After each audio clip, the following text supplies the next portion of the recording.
Hello, welcome back to the channel.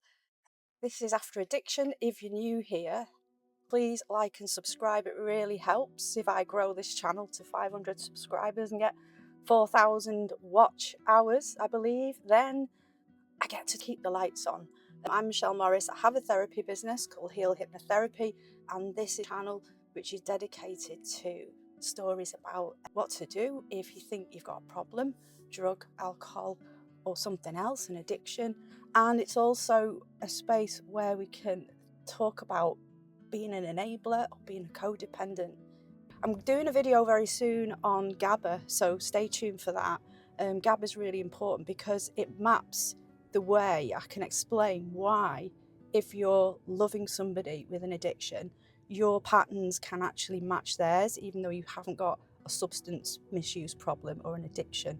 Basically, there's lots of neurotransmitters that means that your patterns are wired to your loved one. Anyway, enough of the neuroscience today. Can I show my mum on the camera? This is my lovely mum. Now, people don't think that's Shirley. Look how glamorous she is. Do not think she's my mum. Sometimes they think it's the other way around. And she's obviously very shy. We are going on a spa day. I'm doing lots of things to try and help my recovery, which I think I'm doing all right with, don't you think, Mum? Oh, brilliant, absolutely. I think I'm doing all right. And actually, being more open about it, I was a bit worried at first. It is exposing, and I'm not that sort of person. I'm a bit private.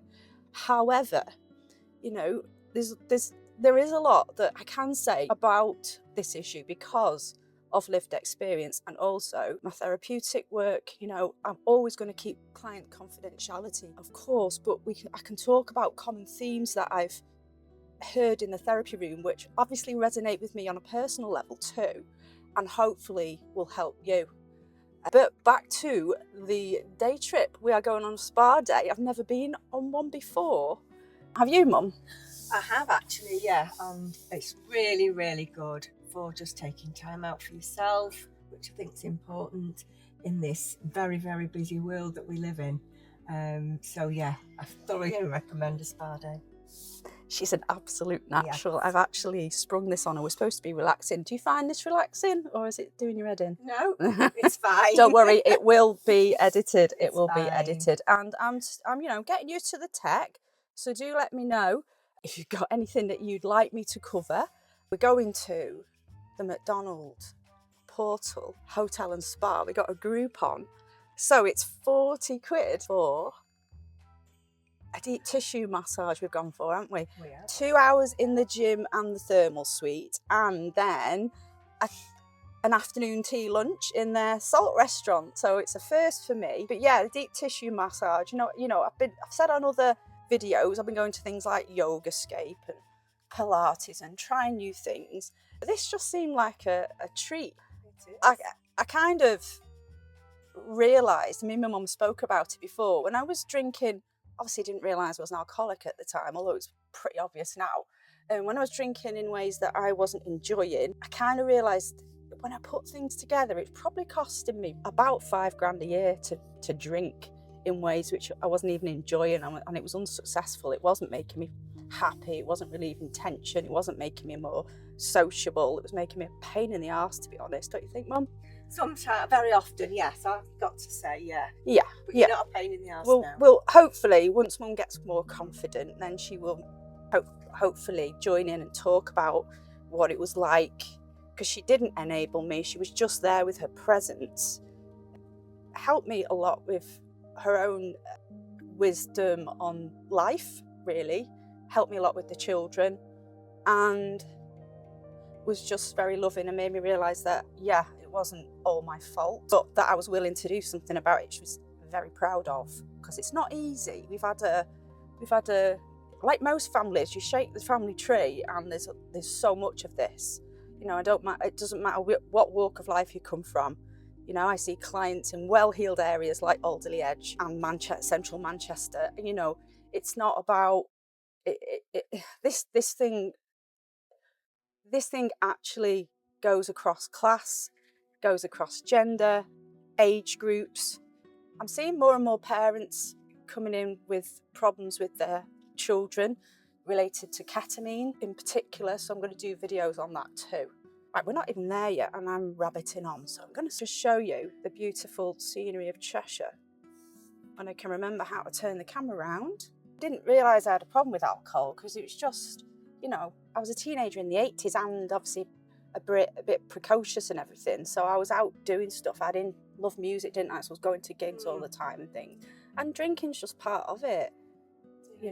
School discos, you'd have a drink or whatever. I don't remember enjoying it. Don't really remember, especially early days, don't remember enjoying it at all. No. It's just something you did. Like I said before, I realised it wasn't my drug when I sort of realised I couldn't study when I was drinking. So I didn't when I was at university, did I? I didn't really drink. I was brilliant about, with my studying and focus. Because I struggle with focus anyway. But the pandemic didn't help, did it?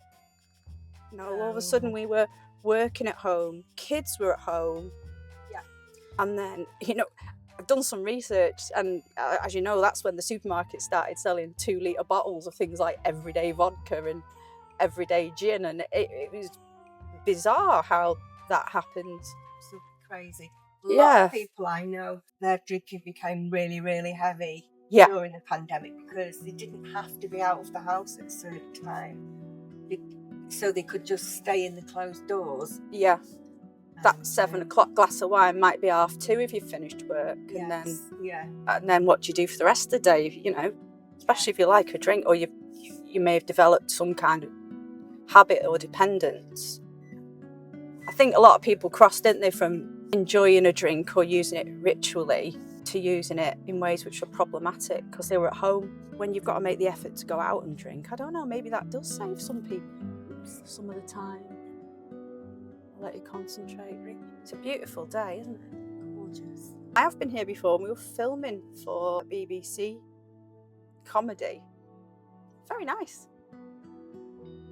About 3 years ago. You're only 2 minutes away now. Yeah. It's a beautiful village of Tarpley. There it is. Here we go at the McDonald Portal. Oh, it's just a massive golf course.